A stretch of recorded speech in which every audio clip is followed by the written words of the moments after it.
தோல் பாறை தாங்க வாங்கியிருக்கேன். இதை நான் எப்படி தோல் உரிக்கிறேன்னு காட்டுறேன் பாருங்கள். முதல்ல கொஞ்சம் உப்பு எடுத்துக்கணும் கையில், ஏன்னா வழுக்கும் இல்லாட்டி தோல் உரிக்க முடியாது. முதல்ல இந்த சைடெலாம் அரிஞ்சு எடுத்துட்டோம்னா ஈஸியாக தோல் உரிச்சிடலாம். இது வரும் இந்த மாதிரி அரிஞ்சு எடுத்துக்கணும்.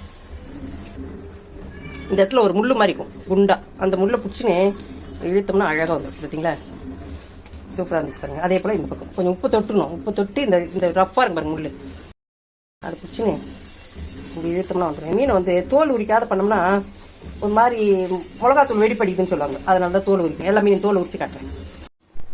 இது வந்து கட்டா மீனுங்க. இது ஃபஸ்ட்டு உரிச்சது வந்து தோல் பாறை மீன். இது வந்து கட்டா மீன். எவ்வளோ பெருசு பார்த்தீங்களா. இதையும் தோல் உரிச்சு தான் செய்யணும். இதுவும் தோல் உரிக்கலாம், சுண்ணாம்பு வாசனை ஒரு குழம்பு. சைடில் கட் பண்ணி எடுத்துக்கோமா. சைடு கட் பண்ணி எடுத்துட்டோம்னா ஈஸியாக வந்து கொஞ்சம் உப்பு தொட்டுன்னு இந்த முள்ளை தான், இதே முள்ளு தான் அழகாக வந்துருங்க. சைடில் கட் பண்ணி எடுத்துட்டா போதும். எவ்வளோ சூப்பராக இருந்துச்சு பாருங்க. அவ்வளோ க்ளீன் ஆகிடுச்சு பாருங்க. அவ்வளோதான். இதை நம்ம இதோட துண்டு போட்டு கட் பண்ண வேண்டியது தான். இந்த வீடியோ பிடிச்சிருந்தா லைக் பண்ணுங்கள். பாய்.